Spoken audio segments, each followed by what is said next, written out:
Hello, and welcome to the 16th episode of Last Attempt, a World of Warcraft Guildcast. I'm your host, Squirrelthug. Joining me today on the panel are my co-host, TemplriVanho, What up, Yins? and one of our DPS players over in Second Attempt, Syles. How you doing? I'm doing well, thank you. Yourself? Pretty good, thank you. And today we are going to cover quite a few news topics. We've got the Mythic Sporefall test coming up and some Dragonflight Timewalking that's finally coming into the game. A little crazy to think about. It's already been long enough for Dragonflight to be in Timewalking. We have a couple new mounts from the Void Assault meta achievements and some hotfixes that we're going to go over. There's some Mythic L'ura bugs to watch out for. We're not exactly there yet, but if they don't get around to fixing these by the time we progress through, we might have to keep an eye out for some of this stuff. And we've got a couple other news topics to cover that we will get to.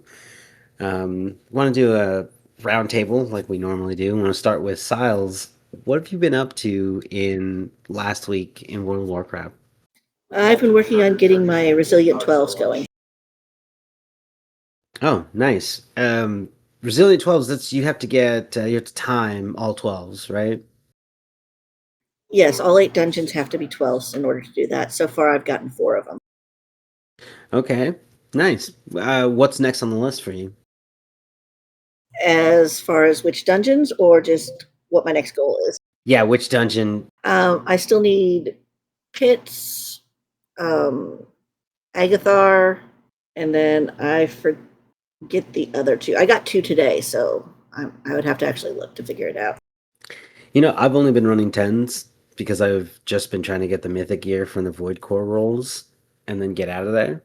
But yeah, if we got some time this weekend, or well, probably tomorrow on Monday, we can. I'll run some 12s with you. Try and time them. Pretty sure I can heal 12. You should be able to. They seem to be a little bit easier than 10s without the affixes. That's right. I completely forgot they reset at 12, right? And it's like no affix, and then it comes back in 13s or something. I don't know why they do that. Does it come back? I thought 12 and up. No, it's technically like both affixes. Right, but you don't have the extras. Mm-hmm. Yeah, there's something about 12 being there's something missing, right? Basically, the bolstering / tyrannical affixes will be there. So both the bosses and the normal enemies will be empowered. You know, they hit harder, they have larger HP, etc. But the extra Kiss Curse effect from Miss Toes won't be there. Oh, okay. So that's the thing. So I guess that's sort of my question. Is that a thing that's been in Mythic Plus the whole time since its inception, where like at a certain number, like 12, it's now where they just don't have an affix? It's been that way the last 2 seasons, but the last 2 seasons are the first times that I've actually started to try to push Mythics a little bit. Yeah, interesting. I have no idea. I only started really pushing Mythics like last season of The War Within, which was last season. So I have no idea. But Temple Ivanhoe, what have you been up to in the last week? Well, the first thing is that we have finally gotten Heroic L'ura down. That was a pain in the butt, but we were finally able to get her down, and just glad to get that. And we decided to head to Imperatus we had 30 minutes left of our normal raid time, and we were like, well, we're not sure if we're going to get him down. Maybe we should do something else. But we actually ran over our normal raid time and kept. We had 2 extra attempts. You might even say second attempt. And we got him down as well. So we are now officially 1 out of 9 mythic. Very excited for that. But outside of that, I haven't really done anything yet. However, tangentially related to World of Warcraft is that I finally switched out my current CPU, which was a AMD 7950X3D for the 9950X3D. And this is something, Upgrade.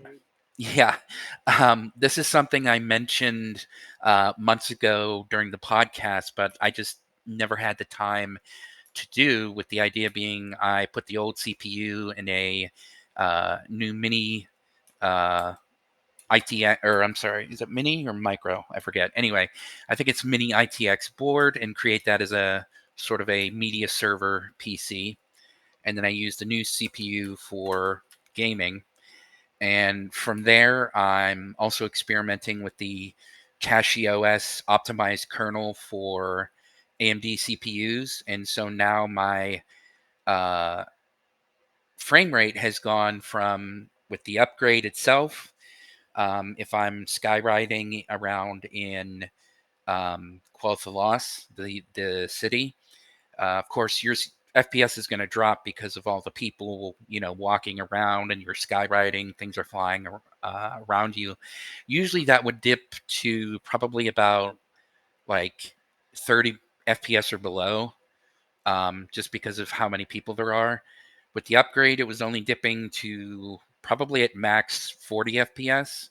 And then I installed the optimized kernel, and it's only dipping now down to 50 FPS, which is kind of insane. That's pretty So good performance. yeah, so the for anybody who's using Linux out there, and are curious, especially Arch Linux Did you pick users. your upgrade specifically because of your operating system? Like, did the CPUs that you're focusing on getting because of that? It actually, it both does and doesn't. The main reason it does is because of AMD has a lot of open source, um, just engineers that have continued to work on Linux support. And one of the things is the ability to force control the X3D cache. And just in layman's terms, for gaming, you the better, the larger and more complicated X3D cache, it really does benefit games. And so I can go into Linux, change a certain file and setting, and just say, I want to always be prioritizing the cache versus just making the CPU faster, higher gigahertz. That leads, actually, ironically, to higher FPS, because for something like World of Warcraft, it benefits more from the larger cache. Um, Now, where it doesn't matter is just the fact that overall the AMD CPUs just work better than the Intel ones for gaming, just in general. And the fact that they are like 16 cores instead of Intel's. I think their max for gaming is like 10, something like that. It's just Intel just kind of has been dropping the ball for over a decade, and it's just, it's not worth going Intel. Well, that's good to know for when I'm buying my next CPU upgrade. I think I have an AMD. I'm not really sure. I should know though. But when I built it on a budget, and I wasn't really focused on getting what I wanted. I was just getting Right. what was affordable and what, I the amount of times I had to like delete something off a list because I got something else that it was like a little bit more expensive, but I was like, no, I need this. Oh, I totally get you. I think we've all been there, and unfortunately, you're going to be there for quite a while with the way things are going. Yeah, nobody has any RAM still. It's still a shortage out there. Very unfortunate, but you know, it is Well, what it is. hopefully, it seems like Valve with their Steam Machine are, I don't want to say ramping up production per se, but it does seem that I read a report that supposedly there were 50 tons of imported. They didn't specify Steam machines, of course, because you're not going to say that on a shipping container report, but it said something akin to 50 tons of gaming hardware. So that was imported to like the US. So presumably the Steam machines are at the very least coming, and there are reports that there are 512 and 2 terabyte models being listed. That would be for the storage, not the RAM, of course. But it does seem like, they're still going to be coming out. And if I'm being honest, that's probably what a lot of people are going to be buying. And, it's going to suck because we all like to, build our PCs and have control over it. And, I don't like to see it just, essentially everyone's going to go on a console. But at the very least, the option of PC gaming is still going to be there. And if we get onto Xbox, we could talk about that too, because it looks like they might actually be courting multiple consoles, or at least, having multiple vendors making Xbox consoles. And we're not sure if, they're going to be able to both play Xbox games and PC games, or if they do, how's that going to work, etc. Yeah, we don't have a lot of details on that. And the way Microsoft handles that and how successful they are with that campaign is going to directly affect what happens, I think, in the way that Blizzard is managed. Because right now we're still in a pretty okay era for Microsoft, but they have been taking a lot of risks. Some of them have been paying off, some of them have been putting them in a chokehold. I think that they've been agile in some of the things that they've done with their company. Seeing Asha Sharma shift everything around as drastically as I think that she's done. I don't typically see people just ripping CEOs and such from like other departments and just pulling them into their own. And she's done that. Like I think it was the last episode that we covered that, or the one before that. She had taken some from GitHub.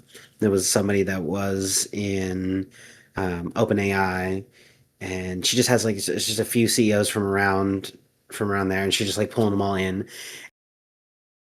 It's interesting to see how agile they are, and so I'm sure that this will work, especially with her at the helm. But it's I'm very curious to see how successful this is, because consoles haven't seemed to be a big need for the consumer market, but also like we're talking about, where we're having a huge RAM shortage, and it's being difficult to like upgrade our PCs, and even WoW demands more from us over time, right? And it's a very performative game, and I've loved that about this game, but like we still get upgrades, and there's certain things with the lighting engine and such, and if we can take advantage of those things, we should be able to. But yeah, it's been it's been crazy, it's been difficult out there, but hopefully this works out. And also, some people are speculating that if this new Xbox console is also like a built-in like a PC, and you have an operating like a Windows operating system on there, there's no reason you wouldn't be able to play World of Warcraft on your Xbox. And maybe with a controller, maybe that's kind of what they're leaning towards with those questions, if people would, because Holly was asked that in an interview, and she turned around on the audience, was like, what do you guys think, and so we might be getting something like that pretty soon, or in the next couple of years. Yeah, very reminiscent of. There's a story of whenever Super Mario RPG was being made, there was a question from one of the producers, on how do we want to put Mario as an RPG character? Do we want him to have a hammer, or do we want him to have a sword? And he actually, with Shigeru Miyamoto on stage, it was at a Japanese event. He actually asked them, you know, uh, shout if you want him with a sword. Wasn't really any shouts. And then they asked him, "What about a hammer?" And everybody went wild. And that's how we got Super Mario with a hammer as his main weapon in Super Mario RPG. Oh, nice. Love that. Yeah, hopefully we see some of these changes come into World of Warcraft, and that any of the risks that Microsoft is taking are paying off. But we'll see. We'll see about that. And we don't have any Microsoft news this week, but next week we'll probably have something to report in. They're always doing something. It's not always great, but Microsoft is always doing something. So we'll try to keep up with that on the next episode. For our first news item, we wanted to cover the patch 12.0.7 development notes.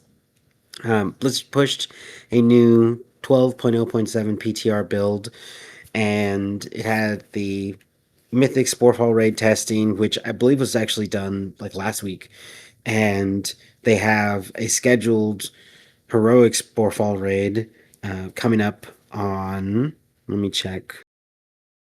I believe that's on May 21st, which would be a little bit after the reset. So that is looking like Thursday of this week coming up. So the Sporefall raid should be up for Heroic. I don't typically participate in PTR, but the Wowhead article mentioned having your character ready. So there's probably going to be like vendors in town for you to gear your character up with, and it mentioned having the raid finder ready or opened, and so I believe raid finder is probably a way that you're able to participate in that raid. And there's probably a heroic option to just get queued up with people, which sort of makes sense for PTR. But again, I've never done it, so I would suggest getting in there early and kind of testing it out and asking around and seeing how you can get in there.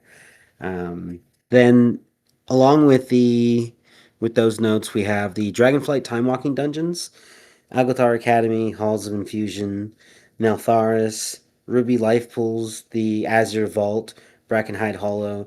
All 6 dungeons are now available for testing on the PTR realm.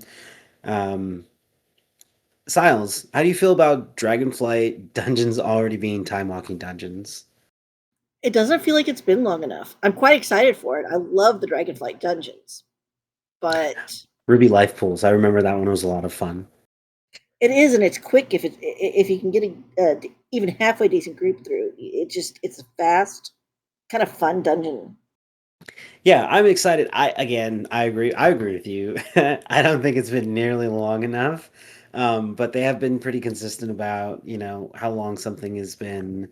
I think it's like maybe not how many years, but how many expansions away it is, and perhaps like the increased cadence for the expansions and the patches and such is making it so that when something turns into time walking, like it's much quicker than it was before, or it's a little bit of copium because I'm getting old. It has been 2 years. War Within was 2 years long, so Yeah, I love getting new things in the time walking rotation, but they didn't mention having a raid with this one. Or at the very least, we're just not testing the raid yet. So hopefully that comes in the PTR before this drops, but if it's not in there already, maybe not. But I think a lot of people really enjoy having a raid with our time walking weeks. How do you feel about the having a raid in there? Also understanding that they have to tune everything for that. What do you think about that, Templar? So usually in time walking, time walking, I don't do the raids. I just do the dungeons.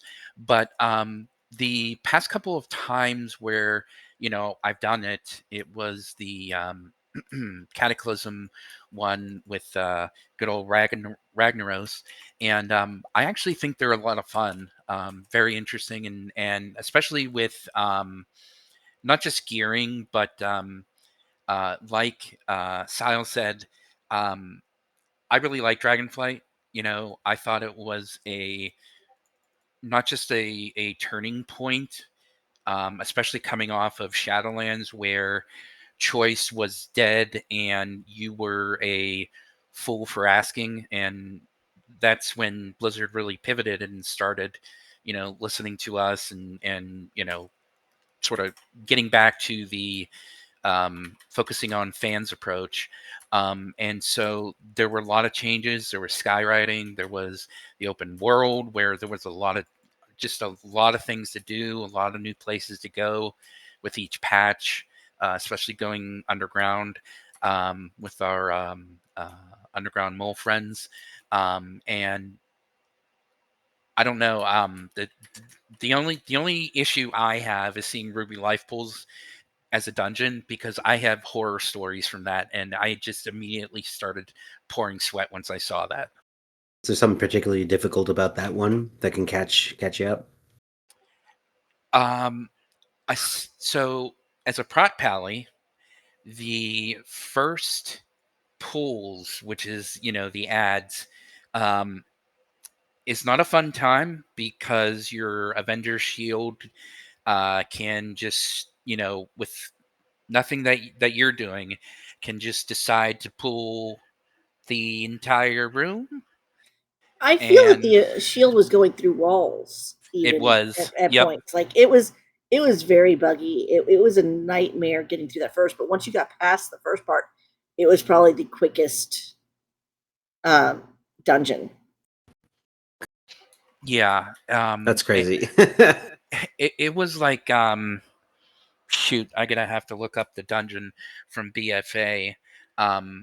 Just like Syles said, it just had a mind of its own, and God have mercy on your soul if you did that, because not only would you pull everything, but then people would just quit.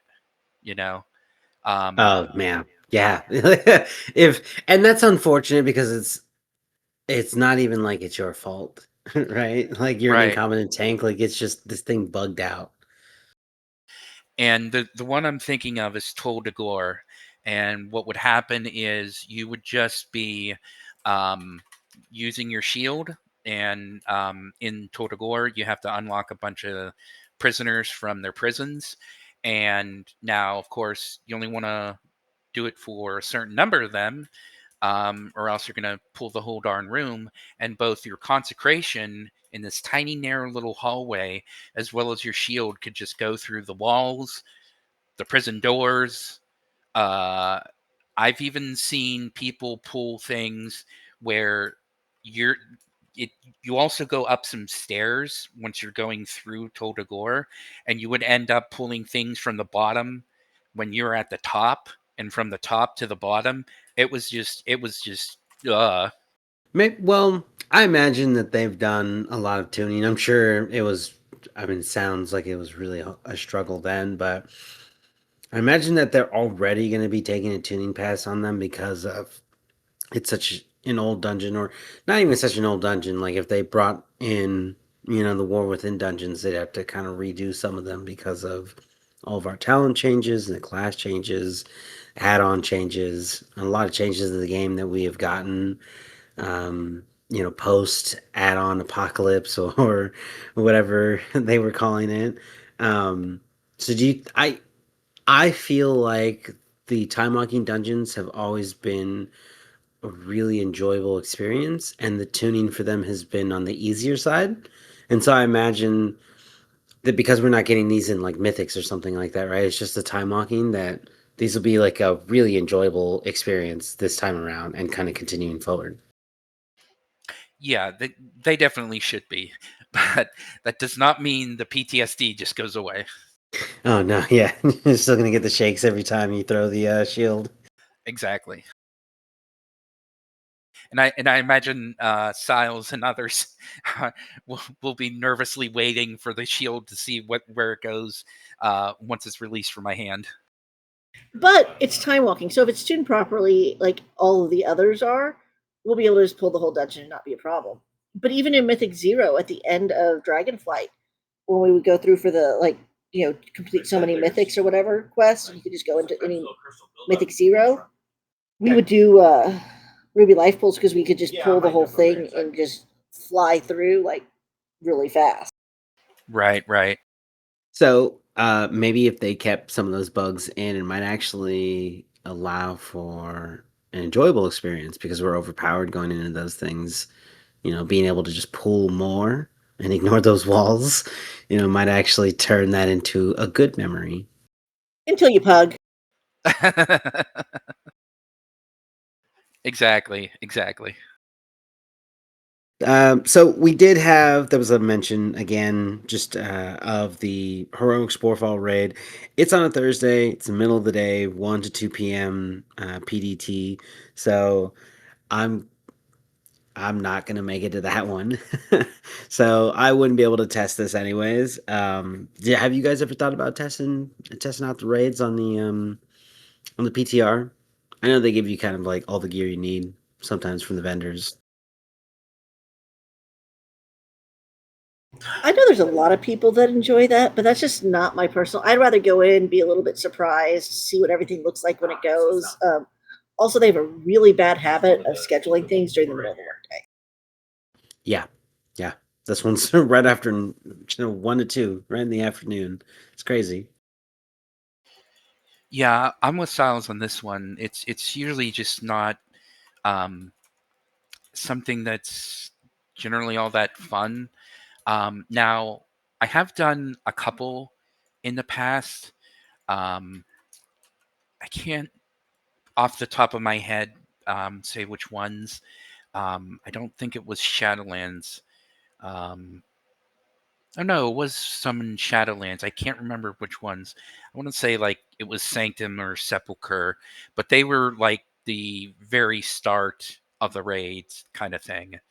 Might have been BFA as well. Anyway, um, they can be fun and interesting, but it's very like unless you have a guild, like an entire guild going in, you know, you will end up with pugs, and there is quite a lot of disorder that you kind of have to get through, or at the very least, you know, if you're the raid leader, um, you definitely need to sort of control everything.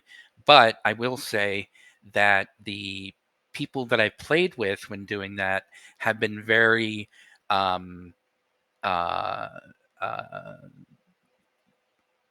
good people. You know, they weren't trying to argue or really, I don't know, cause trouble with each other. But Okay, so everyone's there to learn and just figure it out and not like just blame everyone else. right, especially with how now, and this is of course with trying to do weak auras esque bosses without weak auras. So it was extra needing to um, really try to grasp and understand what was going on with the bosses. So it was even harder than I would imagine it's going to be with Sporefall and such. But yeah, they can be fun and interesting. But like Syles, it's usually just not really my style, not really something that uh, is fun or I look forward to. But they can be interesting. Okay, so for our next news item, I wanted to cover a change coming to the heroic invasions, and this is coming in 12.0.7. It's going to unlock a heroic version of the invasion zones, and the recommended eye level for participating in these is 274. I believe right now it's like 217. There's a big difference between what you're able to participate in now and what you're able to unlock. And the article, the heroic version layers a big eye level jump over the normal 217 recommendation, adds rotating weekly modifiers, and the current rotation is like creature affixes, elite overseers, and elite presence. Creatures get random ability buffs. You can get like 5-minute power buffs that you can pick up. There are 4 named elite warp riders kind of just patrolling around, and as you're clearing things out, you get a sort of stacking buff. And once you get to a certain point, you go from stalked to hunted, and for the buff, and one of those warp stalkers will just join the fight when you're clearing something else. They just kind of jump in on you there, which is part of the mechanic, I guess, right? But if you're able to pull these off, I believe these drop like heroic gear or like mythic crest or something. There's definitely some heightened level of gear coming from these void assaults, these heroic invasions. I haven't actually participated in these very much at all. I've kind of gone around and looked at them, but um, I have not leveled mine up at all. And it seems that there's like a leveling system with that, almost maybe like the prey system and the delve system. All of these things have like levels and tiers in them. Have either of you like participated in the invasions? I've done one or two. I kind of have to really concentrate with my job situation on like just one or two aspects of the game. And I tend to try to go for Mythic Plus and rating. Okay. Yeah, for me, I have done just the one Void Assault and one of the rituals so far, as I was leveling my my mage, and I thought it was kind of fun. It was similar to the Visions of N'Zoth, if you want to think about it like that, as well as the both the invasion events of Legion and BFA. And so essentially what they are, it's might seem obvious, but they're sort of the end of season, not just sort of catch up, but just adding a little bit of spice to give you some more interesting things to do in the game. Obviously, we're not going back to corruptions or the sanity meter from BFA and Visions. But from the sounds of it, like you're saying, we're going to get some temporary buffs when doing them, which I find interesting. Um, but yeah, they are just little, fun things to do if you're max level and stuff. And definitely, I like the idea that we have some catch up mechanics and catch up, just we don't have to, pug all the way through Mythic Pluses or Delves, and it's just nice. Yeah, definitely. And on the topic of these heroic assaults and such, there's actually also some uh, mounts that come from the Void Assault Invasion meta achievements, and those are being added in the 12.0.7 patch. I wanted to talk about a couple of those, or well, like the two that we have. They seem to be going back to the Warframe, and we've got a few iterations of these sort of like mech suits, which, as somebody who really likes the mechanical mech, any of those mounts like in the game, I really like the mech suit idea that they've been running with for a little while now. Some of them can be a little underwhelming and almost repetitive, but some of them look really, really good, and I'm glad that they've gone through all these iterations. So we're getting this sort of like void color. It's like looks like steel and like this sort of like blue void color for the accents on that one.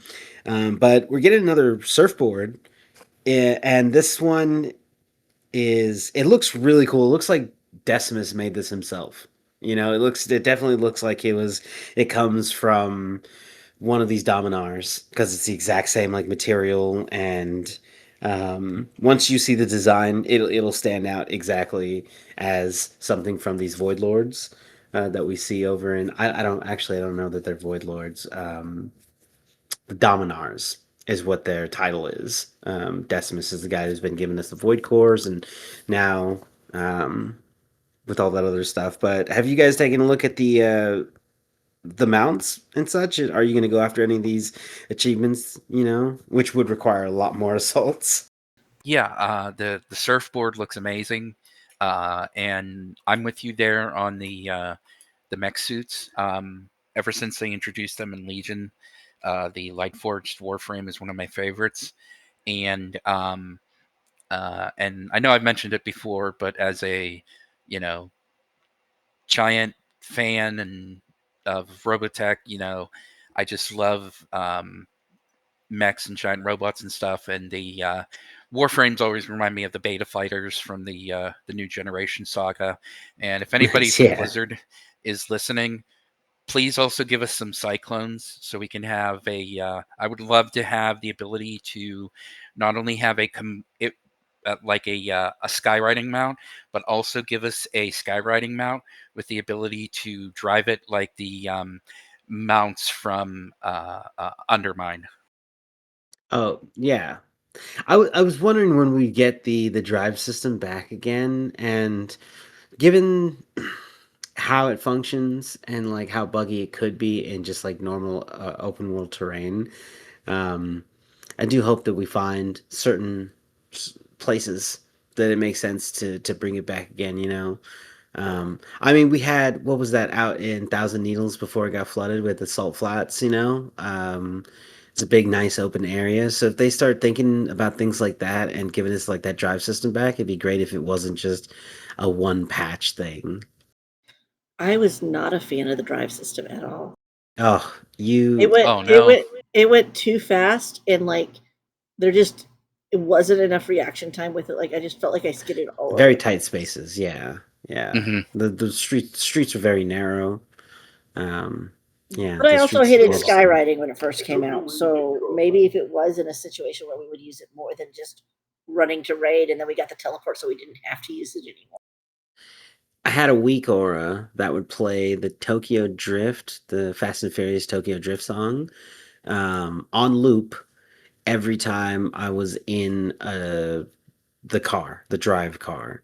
So there were times that I would go to Undermine and I was there for something completely different. I was gonna do that other thing, and once I had gotten the car, the song started, and then I just started drifting. And just go around the corners drifting is just so much fun with that song playing. And me personally, I had a blast. Literally, it sounds like I might be exaggerating. I literally hours at a time just drifting around. I didn't do anything. I didn't. The most fun I had in Undermine was drifting with the drive system around town. That I didn't do anything else. I wasn't fighting anything or doing. There was even a system where like you could do deliveries for somebody and do objectives and stuff. And I did a couple of those. And while that was like kind of fun and kind of overlaps with the stuff that I was obviously doing, it was still just way more fun just for me to just drift around. And so I just enjoyed. I don't know why that gameplay hooked me in so much, but it was just so much fun to just navigate that map, and it was so busy and there was just a lot of stuff. I loved it. I thought it was a lot of fun too. Although I will say I didn't have as much time that I wanted to invest to it. Like you're saying, just driving, being able to drive around and stuff. I wanted to get that skilled, um, but I just didn't have time to do that. But yeah, I thought it was a lot of fun as well. And the idea of World of Warcraft Mario Kart Edition, is a very fun uh, prospect to have. That is like a PvP map we can absolutely have, right? Put the drive system in, give us a track, and let us go. Right? Can't get out of the car, just stuck in there or whatever. But I would love to play that. That would be so much fun. Or um what's that one? There's a soccer ball and the cars drive around and bump it into the goals. It's like a game people love that I don't know about very well. Oh, Rocket League. That's the one. Yes. Yeah, we could do a Rocket League thing with our drive cars in a little soccer arena, you know? I would Hmm. play that. That would be a fun thing. I think that would be more fun than the current um, decor duel prop hunt. That's the type of game it is. It's a prop hunt. I don't really like it, and it's been kind of exploited in a bunch of different ways, which makes it unfun when you lose, or even if you win and you didn't have anything to do with the win because somebody just exploited.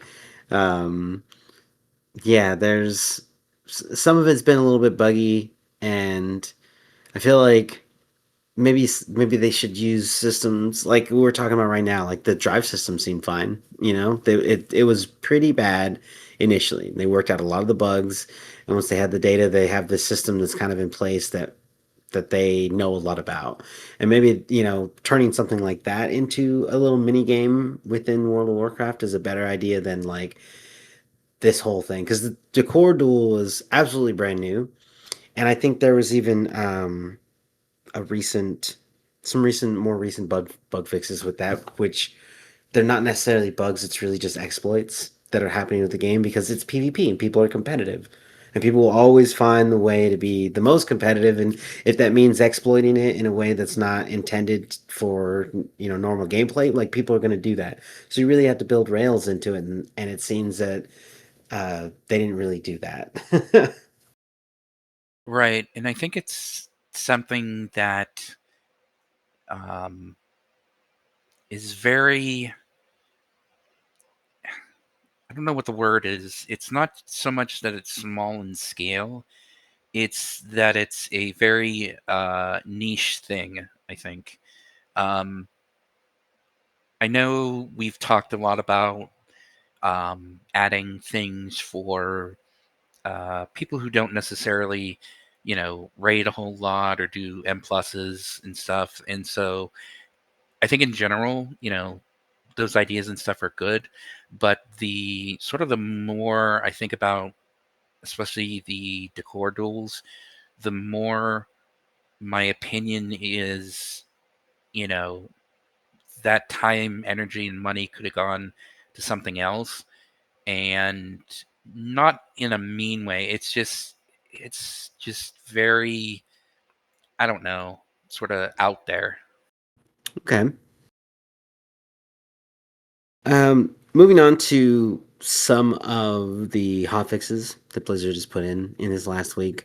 We've got we got a fix for the Void Spire skip in 12.0.5. I believe is when we got our Void Spire skip.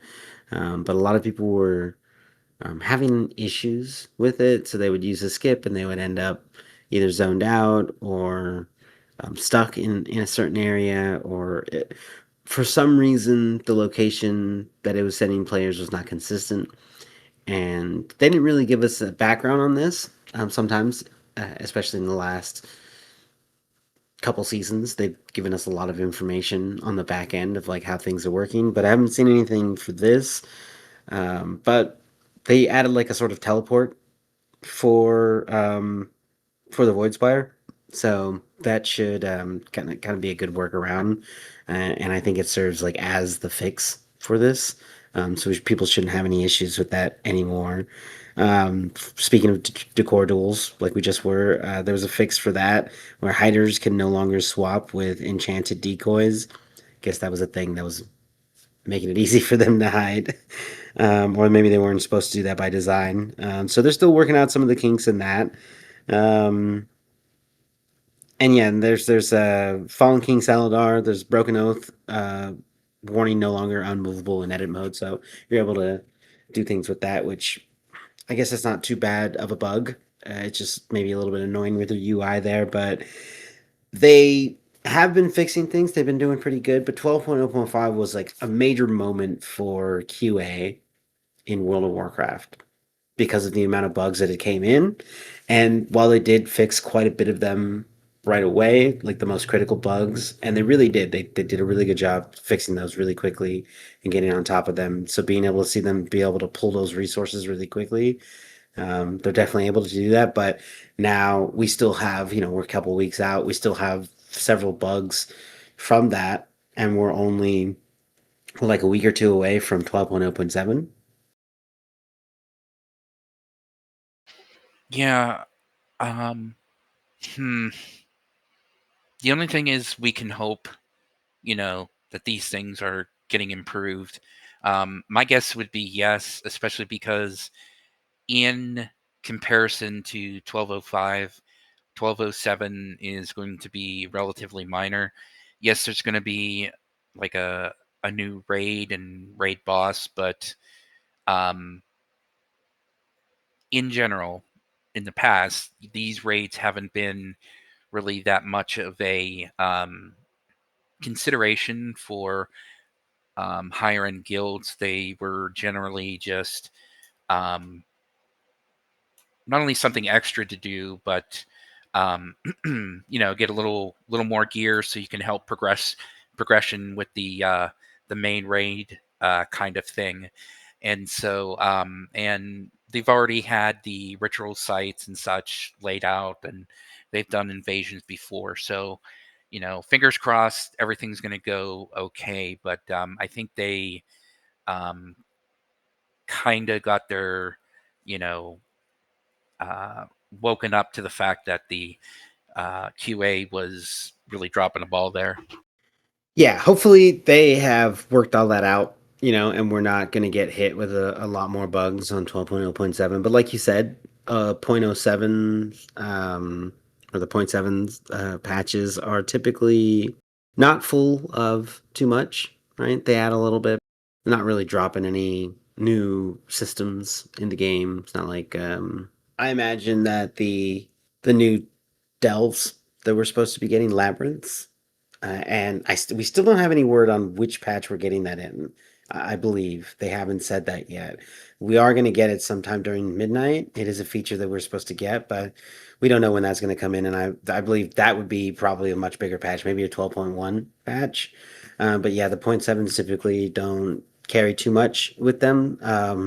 So even if some of these bugs are still getting worked out, it might not be critical.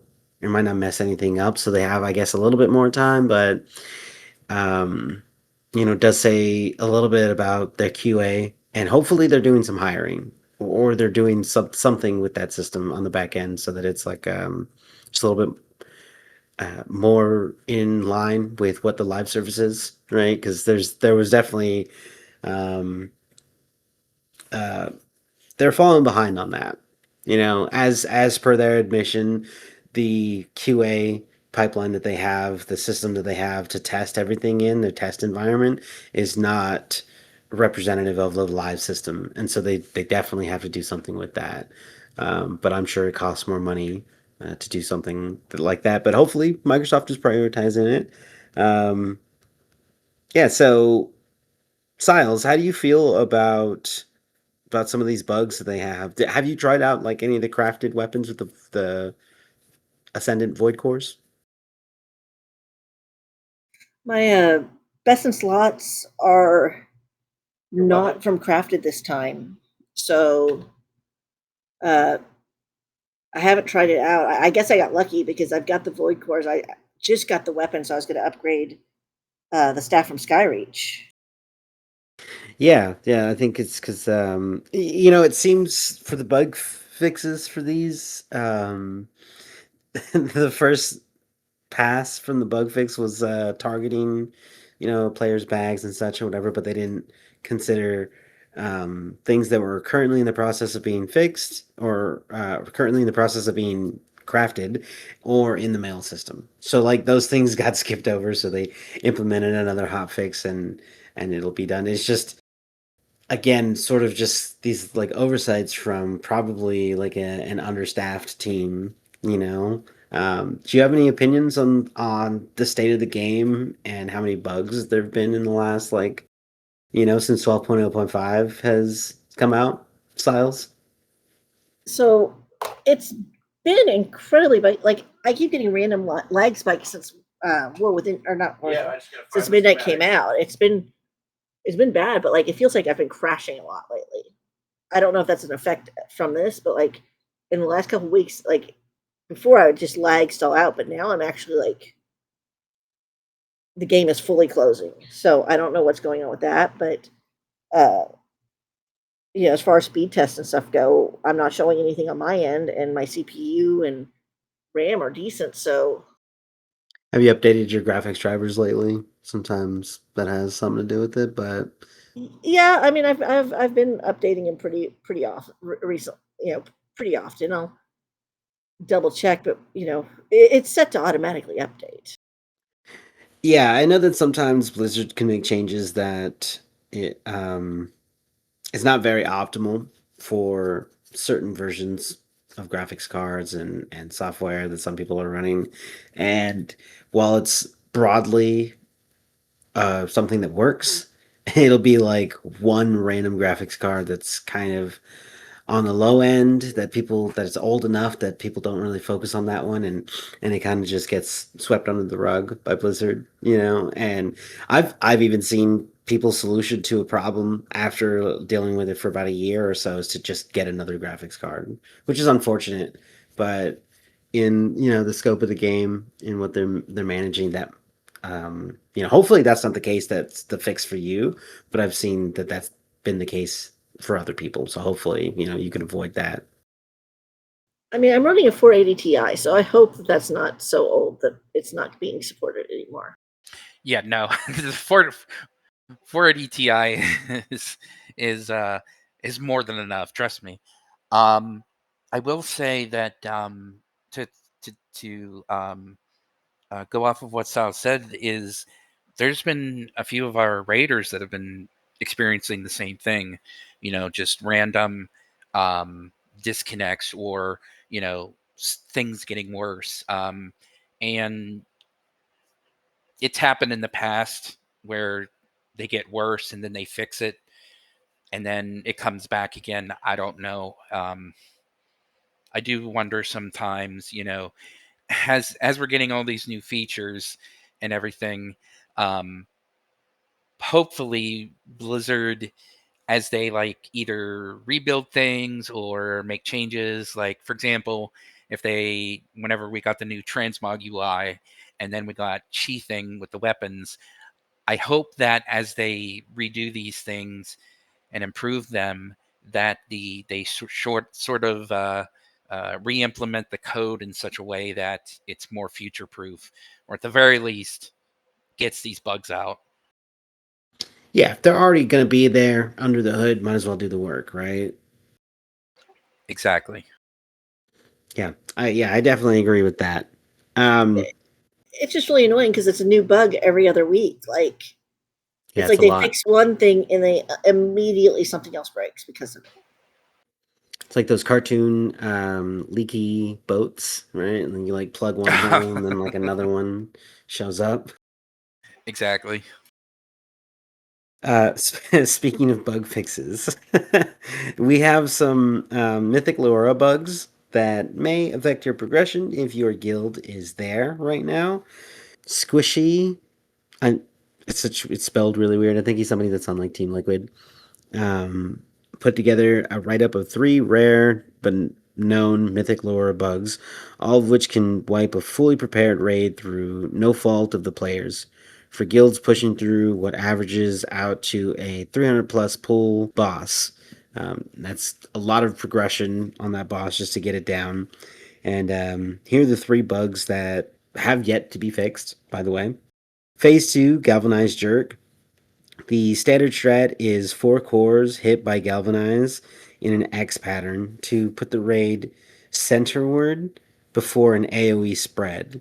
The bug causes the pull effect to stutter, yanking players to off-center positions and making them drop cosmic damage crystals in the wrong spot, usually a wipe. Phase 3, Stuck Crystal. When players are knocked out of the Dark Well at the start of Phase 3, a crystal will occasionally not fly the full distance and stays inside the well. No recovery, guaranteed wipe. Phase 3 Light Aura. A bug that was fixed, in air quotes, earlier in 12.0.5, but can still occur. Light Aura fails to apply to the target, leaving them massively slowed. They need a snare break, freedom, etc., to re-enter the light to maybe get it to trigger correctly. So you could maybe recover from that last one, but you would have to be on top of it or be very communicative with your raiders, and they would help you. And even then, there's only a chance that you re-trigger the light buff that you'd be getting to keep you safe. These are pretty interesting, especially, I guess it's considering there's not very many players who are really pushing in here, but there are quite a bit of guilds, hundreds right now, who are progging through this boss specifically, so they're likely running into these bugs all the time. And if they're not keen-eyed, maybe they're going to be missing that some of the stuff isn't their fault, and they're just taking accepting that that something happened on their end. Do you think these are going to be wrapped up by the time we get there, Templar? I think maybe not all of them, assuming some are more minor than others. I haven't really taken a look at them, but there was a very similar situation back in Castle Nathria. Stone Legion Generals was a fight where you had I think was it 2 or 3 enemies? I apologize, my memory is always bad on these things, but uh, they were two generals, excuse me, and one would be flying in the air and one would be on the ground, sort of similar to the double dragon boss that we are facing now. However, whereas the dragons are sort of tied to each other, the Stone Legion generals weren't. They were essentially being manipulated in 3D space like we were. That means, for example, one of the helpful PCs is supposed to attack the one in the air. Funny thing is, though, you need him to attack it in the air, but sometimes he would miss, even though he's not supposed to. They could also do things like spawning under the ground when they come down. They could put the puddles uh, in such a way that whenever they slam down on the ground, that you couldn't get to them. They could do just all manner of wacky things, and it is considered one of the worst bosses ever just because of all of the bugs. And now I will be up. I'll say this from the way everything sounds and everything. We're far away from Stone Legion general territory, but they did eventually fix it. I will say, at least most of them. I think there were a few other you know minor issues that they didn't, but in general they did. So I think they will. Um, Maybe not the more minor things, but yeah, usually they do, and I expect them to. Okay. Yeah, I mean, I'm looking forward to that fight, but I guess I'd be really bummed out if a bug, took one of our chances from us. um, because I mean, every time we get in there, right? Like the chance to progress further and learn those mechanics and get that down. Hmm. And if you can't get through a certain wall and it was not from performance, that definitely feels bad. But I don't think that we'll be able to be running into those by the time. I mean, we've just gotten the first two down, but once 12.0.7 drops, the gear that drops from there is at the level that Ascendant Void Cores get your weapons and trinkets to. So like it was like 289 or something for 6 out of 6 mythic, and you can push that up to now like 298 for the fully ascended, let's say a weapon, right? Well, all the gear from 12 the Sporefall raid is supposed to be like 298. The armor has spore infused or spore fused or something like that. I think they had something like this as a mechanic before in some of the earlier raid tiers in the past. But basically, it's like an empowered piece of armor. So it's like, it's a mythic piece of armor, but it's, 298 because it's spore infused or something. That's interesting. So it might benefit us to, like, on our mythic progression, go there, start, like, put that in our rotation, and then.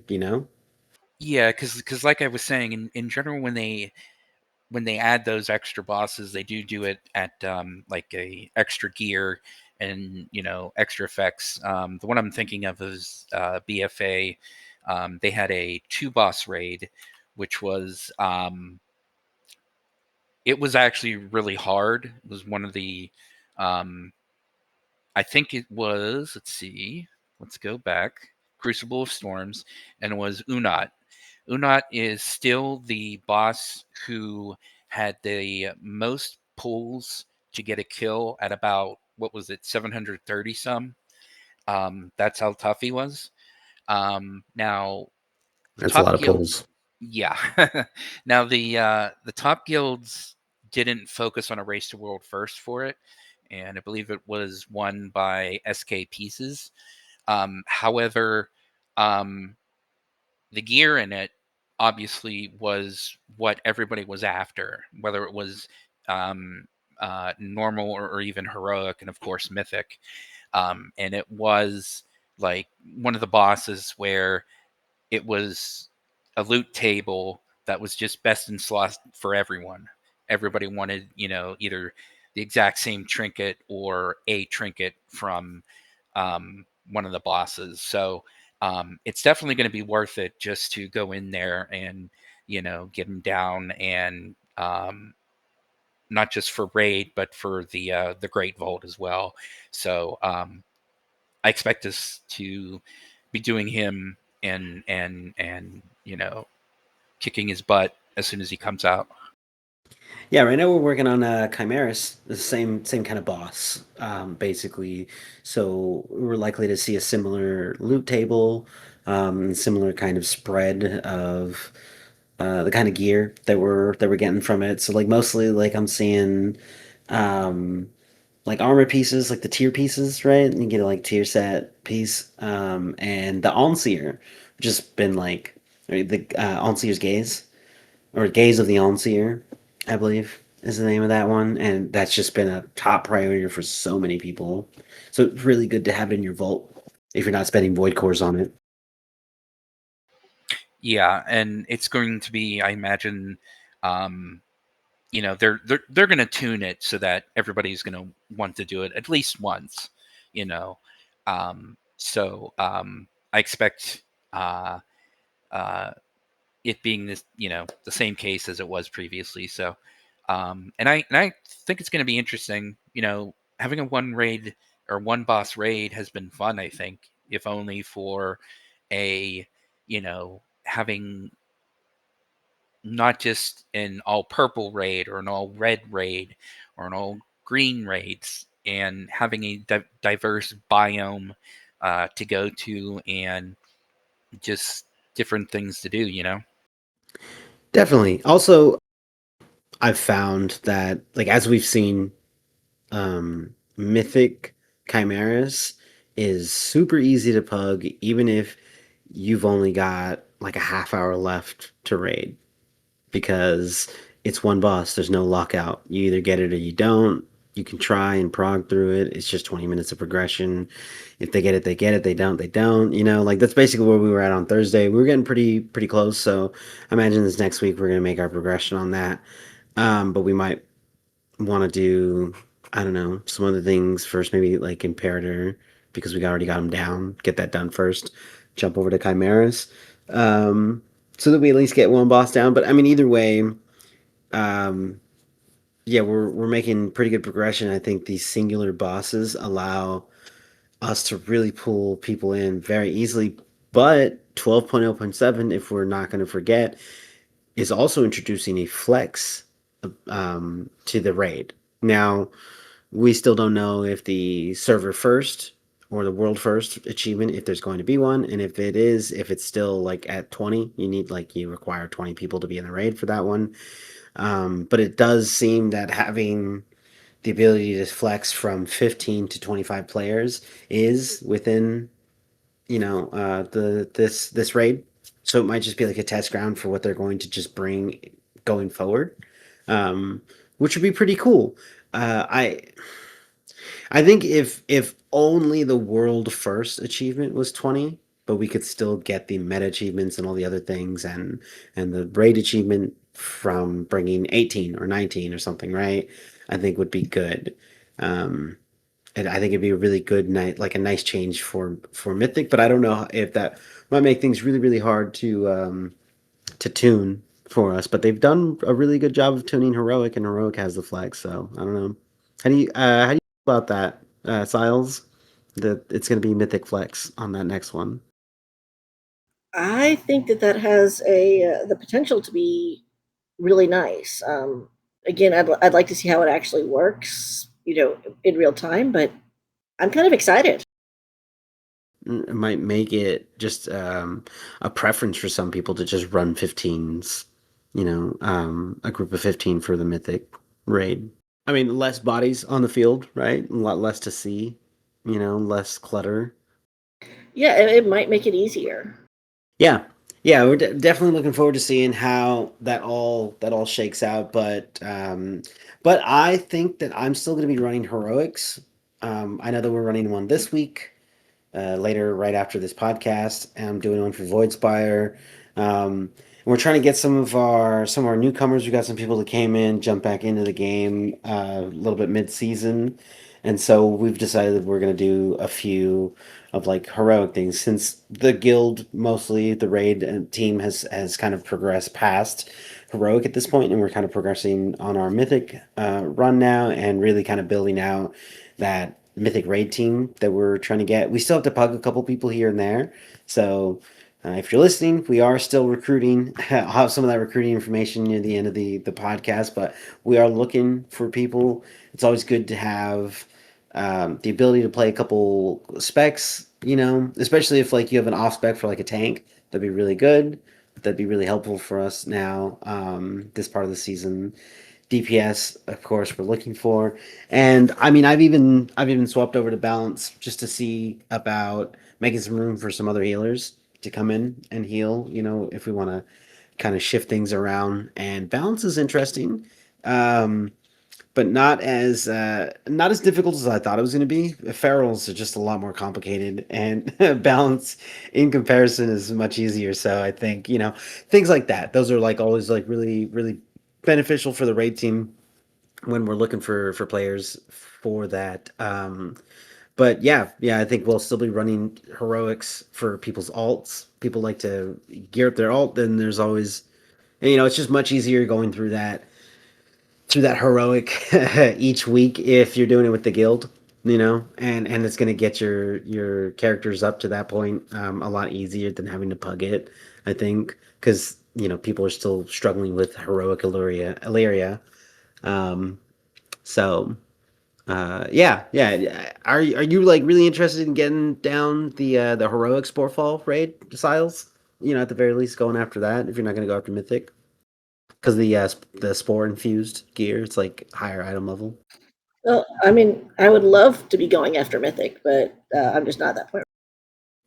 Yeah, so I mean, again, like I was saying, like I might be running those raids on like the weekend and such, so you'd probably be going over out there with us on the heroic version of Sporefall, I imagine. Oh yeah, absolutely. Yeah, great. Yeah, that's another thing too. We need as many guildies as we can on that one too, because it's like while it's heroic and not like mythic, we are still. I think it'd be good to pick up some players, from there if we find somebody that's got some potential. So it'd be fun to have a bunch of the raiders there, so we have a good representation of the guild. I'd like to see a bunch of people from the guild in those groups. But yeah, it's good that you'll be there. um, Want to get on to the next news item that we have here. Wowhead had an article kind of mentioning that if you simply level up your Valeera for your delves, that the Nullaeus boss for this season is actually kind of a pushover. She she's really good at kicking. She hits the interrupts every single time. She's able to take a lot of damage. And if you're healing, this is kind of where the healing really shines. If you're in the healing spec and she's just tanking and doing the DPS, she's managing most of the mechanics.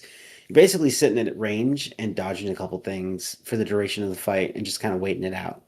And she just kind of takes care of all of it for you. If you're ranged DPS, it's almost the same situation. You're kind of just sitting off to the side and letting Valeera just do all the heavy lifting. Um, and most of the time, you don't have to worry about healing her, and she's kind of just like good on her own. You don't have to worry about that in any way. So pure DPS class would be fine. Ranged, it's melee and tanks that typically have more of an issue with the final boss for the achievement. So if you do have options for ults and such, it does seem that your best easiest path to downing Nullaeus is using a healer and having Valeera tank DPS. Have you done the boss yet, Syles? No, I hadn't even tried it yet, but I was reading about that and thinking that that might be something I have to do this coming week. Do you have a healer, or are you just gonna use the warlock range DPS, kind of keep your distance? Yeah. Do you have a Valeera leveled up?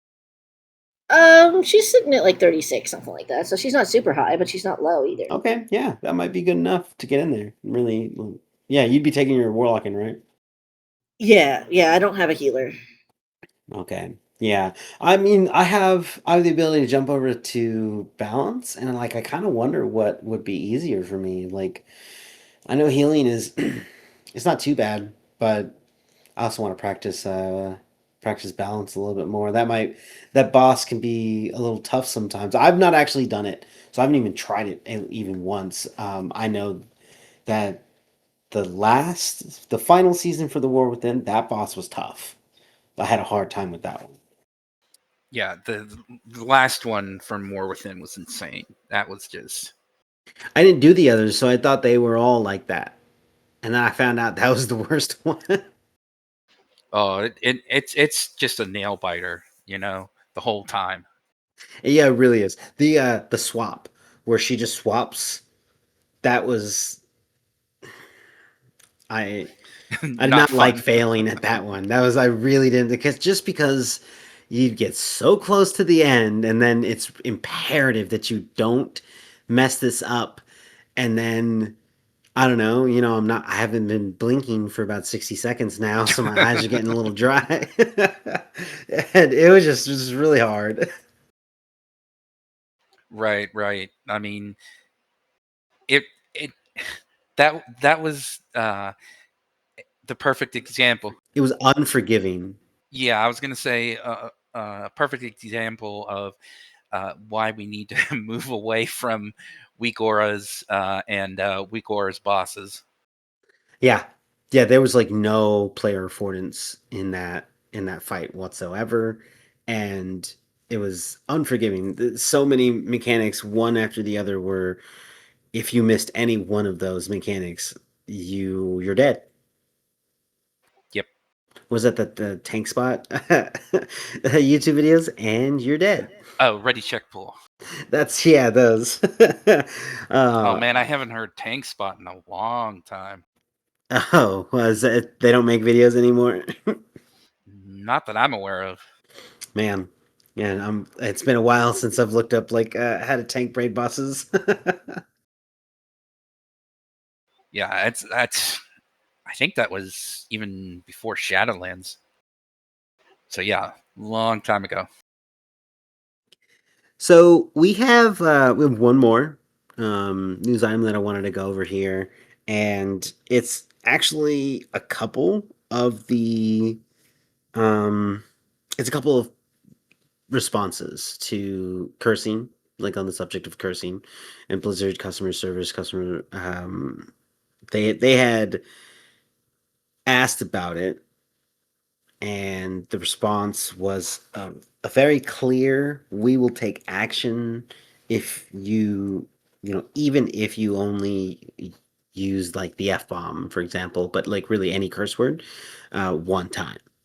And so then, the news articles, Wowhead, Icy Veins, Twitter is blowing up because there's this very clear, very explicit statement from Blizzard customer service official statement saying, you drop one F bomb and we'll delete you, and so of course that was taken out of context and overemphasized in these headlines that people were running with. But even if what they were saying, if you were to take it in the most gracious interpretation of what it is that they had said in their initial statement, it seems really heavy-handed for even one incident of something happen and being able to get banned. It's not a permanent ban, which is not what they were saying, right? They still have to go through whatever the process and pipeline that they have got in place. They're not just going to permanently ban someone first offense for dropping an F bomb, but you know to be qualified for a ban, which could be your second ban, third ban, whatever, right? They're not keeping track of it that way. They weren't making a mention of it in that way. It's just that in order to qualify for a ban, you could just say it once, right? And so they had to. I mean, some people are calling it a walk back. but really what it is it's a clarification because everyone had jumped onto the this really bad interpretation of what they were saying, and they had to add in that context matters. And while it won't be the case every single time, it may be the case that you said this curse word one time. The curse word is what is being reported, right? Like when they go into the drop down and they have to choose something. Um, and depending on, perhaps it's what the curse word is. What words are surrounding it? Does it come with a threat, right? A threat of violence or a threat against a person or something like that, right? Like certain things could be taken more seriously than just in a dungeon saying like fuck, the boss died again, right? Like, just saying a curse word isn't enough. Even typing it out isn't enough in certain situations, and they wanted to clarify on that. So there was just a lot. It was all over X, and everything. It kind of got out of hand with the articles that were being written. But I don't know if you guys had heard about this when it was kind of blowing up, or the kind of backlash that they seem to be facing from this. But in either interpretation of that, like, do you have any opinions on how they're handling this part of like the customer service, like the rules and such and the enforcement? Syles? Um, I mean, I think immediate ban upon reporting for a curse word is a little asinine, but at the same time, depending on how it's used, then it's definitely needed. Yeah, I think basically what's being reported in the article is that the conversation started on X, and it was between a Blizzard customer service account, and there is, of course, quoted from them, "You aren't allowed to curse in our games. Do so, get reported. There are consequences." And of course, a response like that is going to kick off a conversation, and people are asking questions and pointing fingers in certain things, and players were pointing out that their automated reporting system, right, can be weaponized and has been weaponized against players in the past. And you kind of have to deal with the fact that you got reported, appeal it, like, say something about that, like get a customer service representative on your case and like make a change so that you're, perhaps you're not flagged for that anymore, especially if like you or of course the victim of somebody reporting you or using the automatic reporting system as a tool to grief a player, you being the player that got griefed, right? Um, and so, in that context, you think that maybe they should have a different approach on how um, strict they are, or in their responses to people when they're, especially in conversations online, you know. Maybe considering that their automated tool reports can go the wrong way, that this isn't a tool that has only ever been used for good. Exactly. I would be very concerned that somebody just decides they don't like you and sits there and reports you for it. Yeah. Yeah, that would be terrible. And we've seen it happen, or we've heard of these things happening. And most of the time things like that get walked back and changed and such. But yeah, I think some clarification on what was going on here and kind of like how they were talking about it. There was definitely a little bit of maybe a standard of what people expect from Blizzard and the response and the way that it was, right? And there's not really a good excuse for on X anymore of like having a limit of characters, because people put entire articles on X now. They just make a thread and you've got a whole bunch of words all in one spot. So it's you can definitely be very clear and verbose if that's what you want it to be. Um, so being really short and quick about a response, in this way, in the way that they were quoted as saying, "Do so, get reported, there are consequences." It's very nearsighted, and it's like a version of Blizzard that people did not like that we've had in the past. And mind you, coming back in to have a conversation about the response to say to add some clarification was a different customer service representative, and then they also mentioned that the initial primary response was not up to Blizzard standards, and so there was a little bit of a walk back on that end of it, but in terms of what the ruling was, there was just a clarification. Like that standard is still upheld. They don't want people cursing in their games. It's not what they allow, and you can get banned for that. They wanted to be very clear about that. But context matters, of course. You can't just get banned or whatever. But players do have, I think, a right to be worried about some of their automated systems, especially if they're not fully worked out. Because if you're the victim of it, right, like this, they're just leaving an AI up to it isn't always the best bet. Right? What do you think about that? I completely agree, and the issue is one, the response, or the first customer service rep, responding to this, that response was completely insufficient and just didn't make a lot of sense. I know one of the further responses that players were giving was, and I think it makes it's legitimate, is um, you know they're swearing in the game, and they were saying, well, what about what they say? Is you're telling us we can't swear in the game, but we have characters, saying these things as well, um, which I think is completely, fair. Now, what? I mean, what's the point Absolutely. of the profanity filter if we're not supposed to swear? Right, exactly. Um, and now I can understand the idea that you don't want to.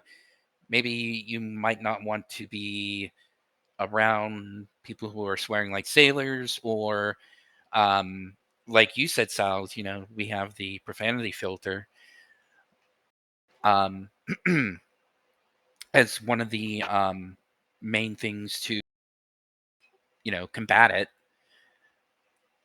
Um, but also, you know, one of the things that I think we really need to do, and this is just anything overall, is for rules and situations like this, put in your terms of service.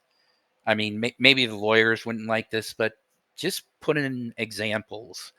Now, for something that is vulgar and obscene, obviously we can't put in everything under the sun, or stuff you might I not think that's want to. probably over a threshold that's like super obvious, but maybe the more Right, subtle things of like, an everyday use of the word, the F word, in maybe acceptable in certain parts of like society or like out in public, but like that would be a bannable offense here, right? Like those are there's exactly, kind of almost this gray area, and the gray area is like really wide because we have a lot of players and people talk in Discord and it used to be Ventrilo and all these other like TeamSpeak and other voice chats, and this game has been around for 20-25 years, right? So like we have all of this other technology that in ways that we've communicated with each other, and the community overall, the World of Warcraft community has always been more than just in game. It's been on forums, on websites, on Twitter, right? It's been in all these places, not just in the game, and the community itself, like, is a bunch of adults, and so where people have adult language, and some of those things are fully acceptable within very public places, but in the game, it being different, yes, I think it would absolutely be a great idea to have well thought out, written out examples of like things that fall within that gray area, which is not an exhaustive list, but we don't even have a list now. So why not just a list with a little bit of stuff? I don't need an exhaustive list. I have nothing now. If we had some examples, maybe we can avoid some of these things, or we can point. It's when I think about stuff like this, I think about more about the danger coming from the interpretation of the system or representative of the system as opposed to a one of the users misusing or abusing this system. right? Like there's a Right. lot less of a power dynamic on our end of it than there is on their end of it. So if we don't have clarity in the rules, then that can be used against us. And we can get banned in an unfair way that isn't something that we can, go back on, or they wouldn't have to go back on. And that's the only reason why I would have a concern with something like this. Like that would be a good idea to be more clear about these things, and that's from for protection from our end, as opposed to for their side. Not only that, but with those examples, I mean, Blizzard doesn't just keep the same. I'm just going to throw out a number here. They don't just keep the same 200 developers, artists, etc. Or in this case, they don't keep the same 200 customer service representatives. They hire, whether they hire internally, externally, from contractors, etc. Well, if you don't have examples to give, that can be very much interpreted in any number of ways. Giving an example would help them to essentially adjudicate and decide on how to do, if X thing happens, or if X person says this, then they can get banned for Y certain amount of days, etc. And Especially with Microsoft in their tendency to outsource customer service roles to outside the country and such, right? Like, so if English is not your second language and you have it in your head that every time you see this word, like it's a ban, that's it. That's as, that's basically the level of competence that I would expect from like an automated system. Right. So like they shouldn't right, even be hiring a person for something like that. But if that's the case and it's English is their second language and they have these vague rule sets that don't have examples, then they might be operating in a way that would be like, dude, it'd be cheaper to just replace you with a few lines of code. If all you're gonna do is see the F word and then ban somebody, like I could write that. right, and that further plays into the fact that you know it's sort of like the whole snake eating its own tail, where it's just this giant circle of, if these things don't happen, then they continue to get worse. So you know that's the hope, that they could do, or would do something like that, and translate it into those examples, or equivalents, and then you know that would help everybody out, both the customer service as well as the players. Which is crazy, right? Because like the Ouroboros symbols like usually for like finality or like completion. But in Yeah, this example, it's yeah, the system is just falling in on itself. it's a Hopefully giant they just I was just gonna say, it's a giant Mobius strip of chaos. So Oh, that's psychedelic.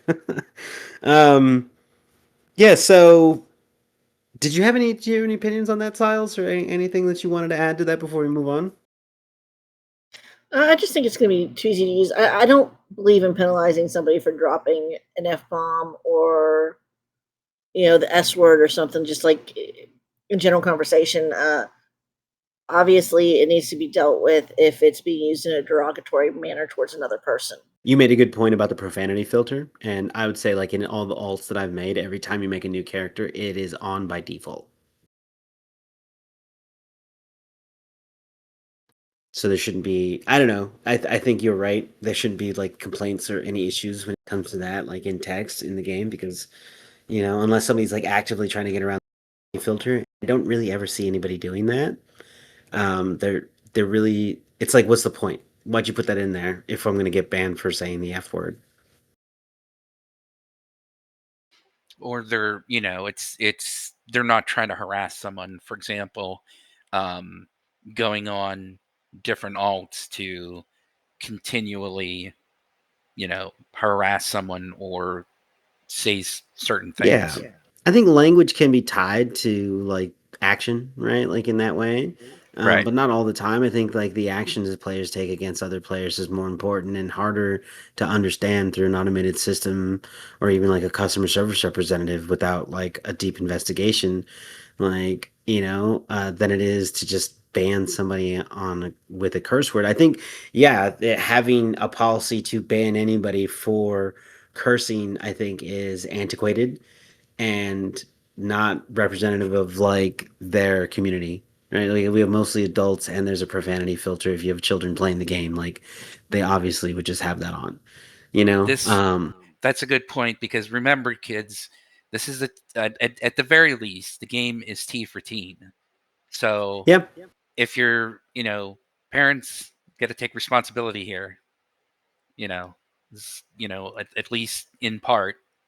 Dude, ever since I was a kid, and people would complain about the things that was end up on TV or worse, cable TV, right? Which had like a little more leniency with what was able to be put on because it's not just publicly broadcast. Like you kind of have to opt into that in a way.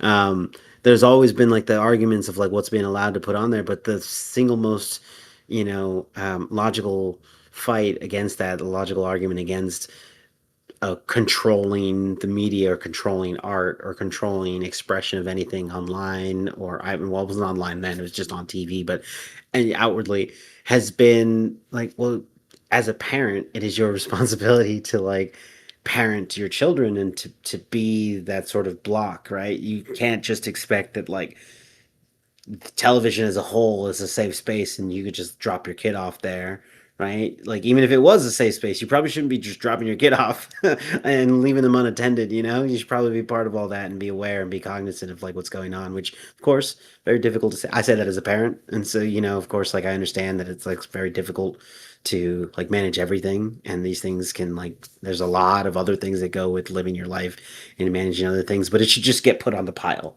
of things that you're managing. We shouldn't be worrying about video game companies protecting our children from seeing the F word, especially if they have a profanity filter in the game already. Right. Your mom, Syles, how would you feel about your kids accessing something like this and seeing curse words and stuff like, but understanding, that there's like a profanity filter? Well, one, I would hope that anybody who is willing to pay, because obviously if you're that concerned about it, your children are younger. So one, this game is already on the mature side just with storyline. So yeah. is it honestly, it has some pretty dark topics it hits. There are some disturbing things that happen.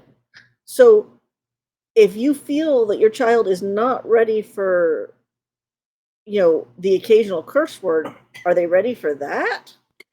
Yeah. Like, I mean, you're seeing people enslaved, you're seeing people killed. I mean, these aren't just, the bosses aren't sleeping when we're done with them. Yeah, like this isn't Hello Kitty Island. So why are you, if you're that concerned about profanity, why are you paying for your child to play a game? Yeah, there's no Pokemon Center, right? Like we have necromancers for that. Right. But on the same side, they're going to be with other people that you can't control. Yeah. Like, this is a game adults play. It's basically the open internet out there. Right. It is. And the trade chat alone, even without cussing, is so much worse than they could. Yeah, you could have the profanity filter on, and the things that are being said in trade chat are.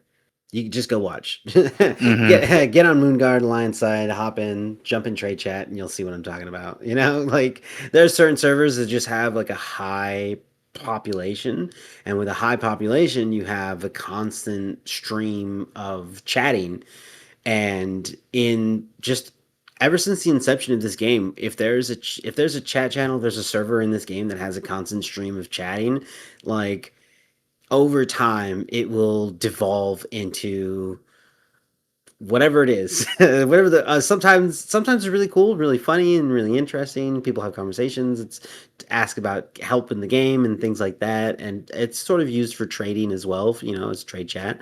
But for the most part, on the really highly populated servers, there's a lot of like just immature players who just find it amusing to say things or whatever, and like they won't curse at all, but they'll talk about the weirdest, most strange, like odd topics that are like, yeah, if your child is reading that, the profanity filter is not going to save them. So like, it's not really enough to lean on that. if you're a parent and you're thinking your child can just participate in this game, right? So like, who are we saving?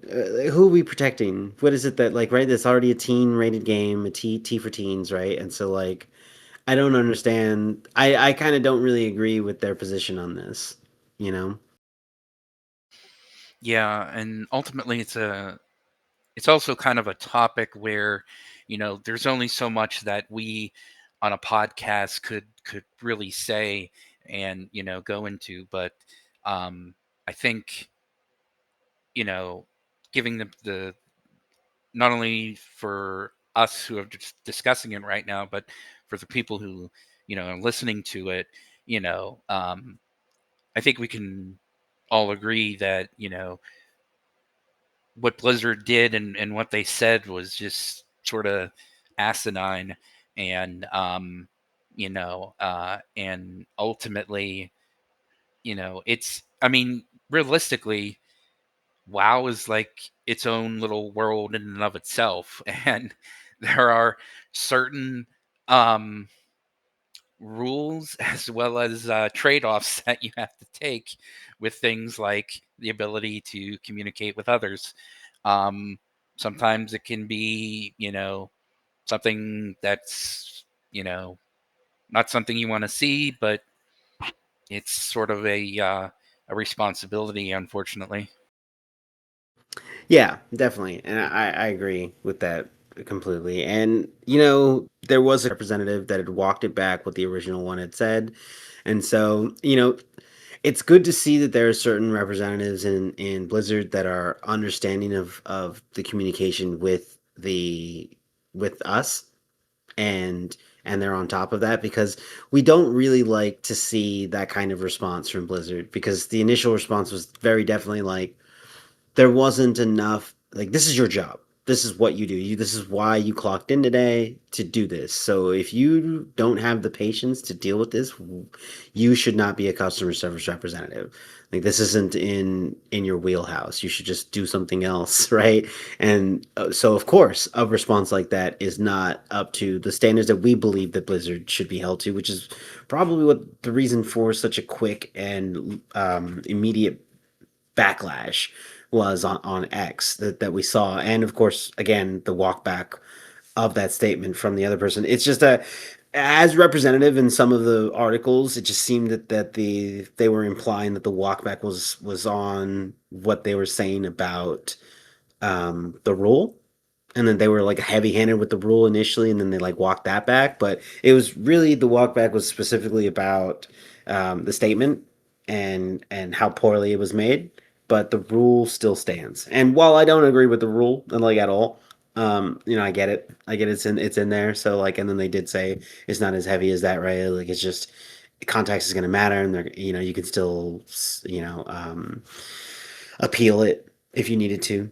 So there's certain things that can, it's not like a one time and that's it. So I think we're good. I think this still, it ended well. It's not like apocalyptic or anything. We don't have a ruling here that says like you're going to be banned for anything.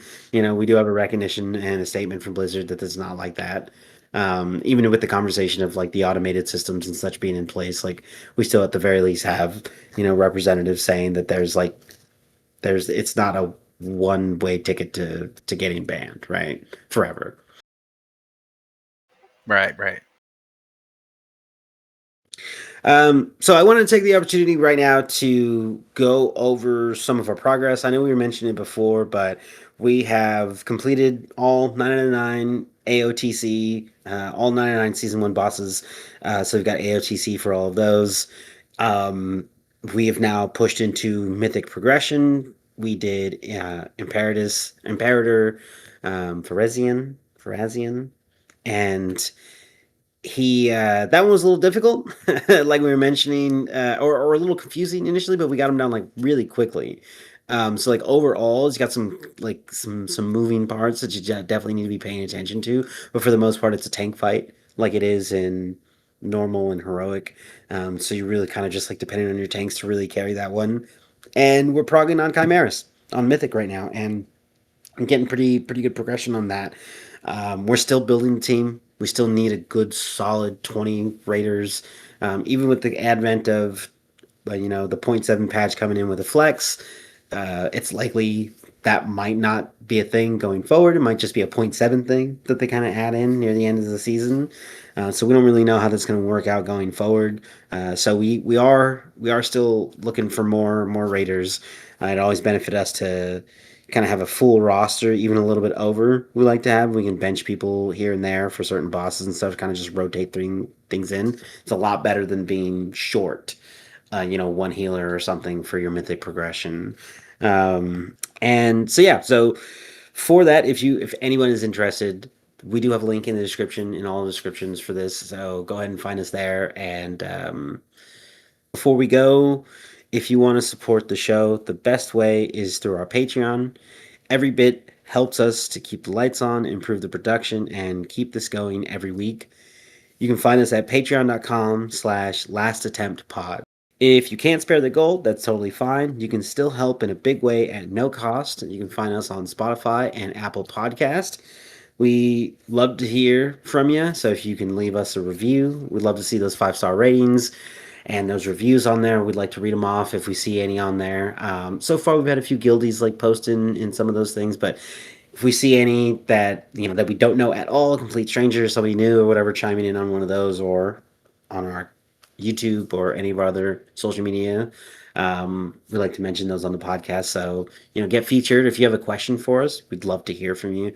We don't have anybody really kind of following us on any of our socials and like chiming in with questions so far. So if you do listen to us, we'd really appreciate that you hop in on one of those and add us wherever you see us and give us some questions. Send us in, inbox it, comment. Anything really works.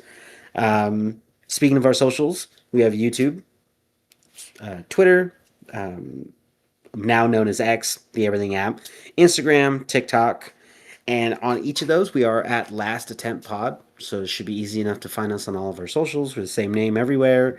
And of course, the Discord link is always in the description. And yeah, that's where you can find us. There, if there's anybody that wants to contact me directly in game, you can add me on BattleNet.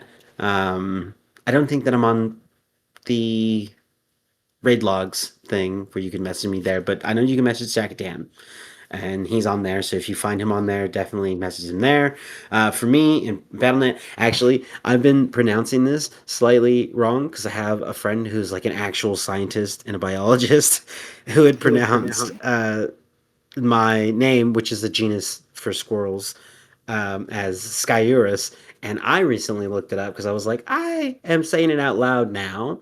So maybe I should double check the pronunciation of that. So it's actually Seyurus or Syorus,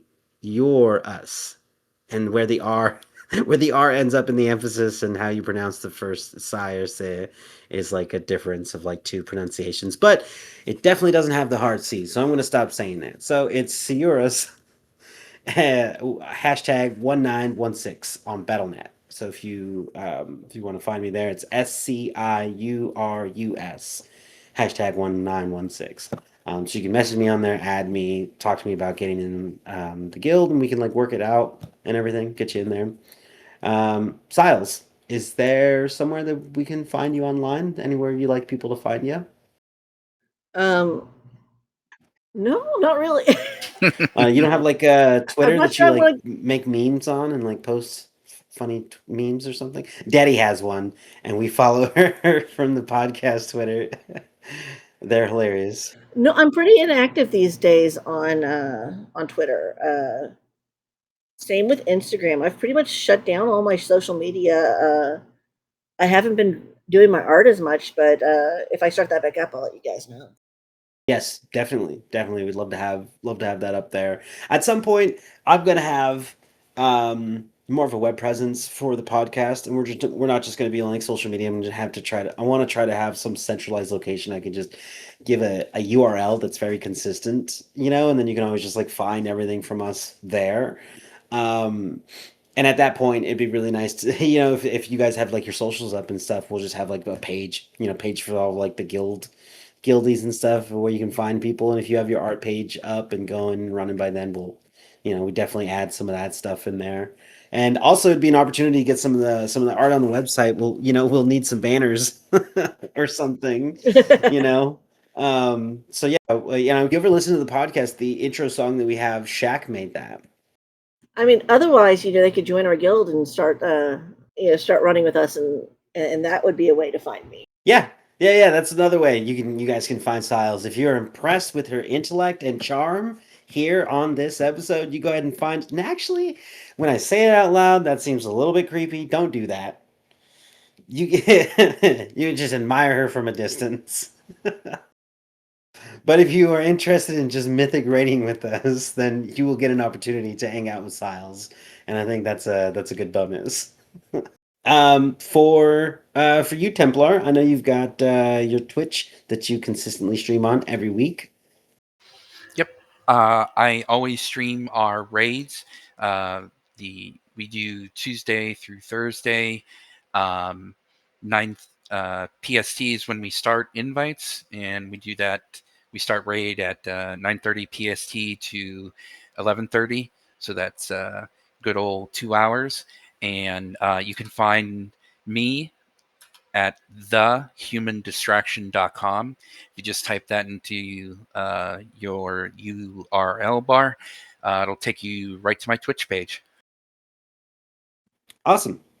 Great. Thank you for And I would absolutely love to have somebody else to talk to there besides Daddy on raid nights. Oh, you guys hop in there. It's been fun. You know what? I unplugged my second monitor, but I'm gonna plug it in on tonight, and then Tuesday I should have pulled I was up. gonna say I do apologize to you, Syles, and for anybody who might come in there, because I don't have a second monitor myself.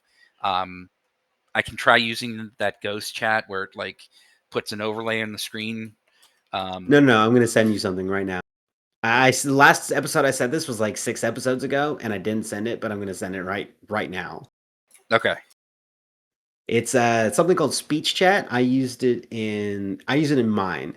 As long as you remember to log in, like to just open that page when you're setting yours up. You have to set it up initially, but once you just make sure to open it up, and it kind of like it logs this listener as a user in your chat, so you'll have like if you looked at your chat list, like you can see that there's somebody else in there. But it will text to speech everything, but it says the only downside is if somebody has a really long dumb username, it'll say the whole thing and then their message, so it could get really annoying. But besides that, I didn't have that, and I have so few viewers, it wasn't really a problem. Right. Yeah, I'll definitely try that out. But yeah, I do apologize for that, Syles, as I haven't had a second monitor. Yeah. If you get that worked out, it should be pretty good.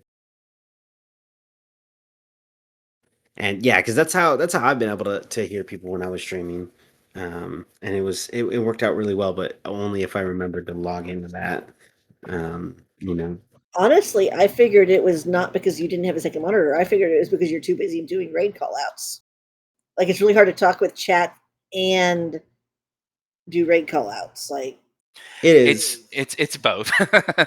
It's like because you're not doing like sure there's times when we have downtime, but like when you actually everybody focused and not gambling, yeah. Your pulls go pretty quick in between. I would say that if you had so right now my second monitor that I have set up is directly to my left and perpendicular to the other monitors I have that are in front of me. It's like I have my laptop and stuff over there. And so it's cool as a reference point, but in the middle of a fight or in the middle of raid or really anything, it's at the edge of my peripheral.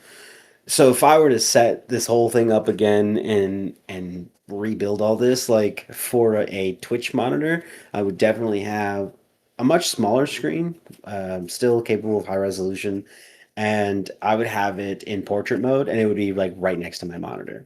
Even if that meant a tablet probably wouldn't work so well, but So they have it where on tablets for Twitch it is just the chat, basically. So you could literally have that and your mod stuff up on a tablet, like on a spring. So if you already have one, it's a cheaper solution than buying a monitor right off. Yeah, I think the Right. chat the chat text size would be like my only factor on that. Like if I can like upsize like to text, right? Because there are certain things like on a monitor, I'd be able to like adjust certain things like that within like the browser window more easily than I would be able to in an application window on a tablet. Um, and I've got so many like extra monitors around here. But yeah, no, if you don't have an extra monitor or something, a tablet is definitely like the way to go. Especially if you've got like an arm that you can like bring it up close to your face. You know, because at a distance you can see the activity that you got some chat going on, then you can just like lean in and like bring it a little bit closer and check it out. But definitely having more monitors and in the correct position is important. I have this monitor and it's just off to the side in a weird angle and it doesn't help me at all. But Right. I have 3 of them, and they form like a oh, trapezoid in front of nice. me. Yeah, that's what I had a small little alcove before that I had like built, and I was basically inside of a little cave, and I had monitors all around me, and that was okay for a little bit, but um, you know, not if I wanted to be social on any level, you know, and just inside of a hole surrounded by TV screens, felt like I was in a Nebuchadnezzar. And keep in mind, my desk is maybe 30 inches, so it's not a big desk. Oh yeah, I've seen your desk. Yeah, you're packed in tight there. Yeah, I I gotta build a desk all across my whole wall because the wall I'm using right now, I have a window in front of me. So like mount points, there's like none. Like I'm mounting off my desk and stuff, and I can't put any of my monitors anywhere useful. Yeah, Oh, so yeah, my monitors are mounted off the desk. There is nothing for me to mount them yeah, on otherwise. yeah, I can't. I'm feeling that right now, and it's like, dude, I just wish I had a rail that went across the whole room here. I can just like mount things That's to why I it. have one of the 2 monitors. 2 of my monitors are on the same mount stand. I have a mount stand that does 2 monitors, so I've put that in the corner to make like an L shape Yeah. to the side. Yeah, that's a good. Yeah, you had some pretty clever solutions to your setup. I saw you posted it before. I was like, that is a lot of stuff in a small area. You like packed it in tight. I think you even got like a drawing pad there I too. Yes, yes, the 3rd monitor is actually a drawing pad, and it is on an arm that will pull down over my keyboard when I'm using the tablet. Nice. That sounds great. Otherwise, it stays up like a 3rd monitor, and that's what I use it for, is Spotify or And you something. you can actually get it into position where it's comfortable to draw like that. Yes, it can be a little shaky, so sometimes you have to hold it, but you have to hold your paper when you draw too, so it's not that big of an adjustment. Okay. Dang. Yeah, that's nice. That's smart Sounds thinking. expensive though. those monitors you can draw on. The monitor was expensive. The arm was they've gotten a lot cheaper. I got the arm for like $20. Yeah, that sounds great. I was looking at an arm a while ago and it was like $70, and I was like, nope, never. So I might have more stabilization if I had went with the $70 Mm. one, but my budget was I stabilizing mean, it sounds yourself. like $20 is good enough though. Absolutely. Yeah, awesome.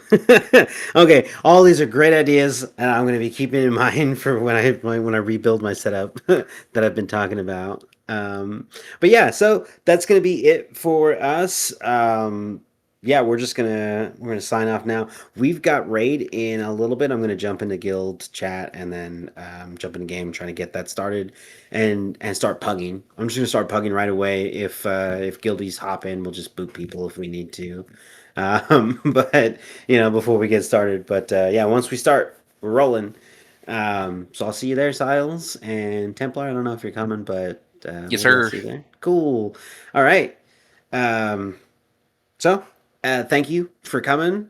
It's good to have you guys here, and thank you to the audience for listening to us again. We really appreciate it. Share this with your friends.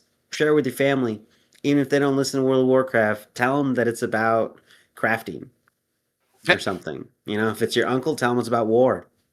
And then, There you you go. know, yeah, just get them all in here. We appreciate the listens too. It's good to have you all here. Thank you very much. See ya. Bye. Gotta say bye, Syles. Night, y'all.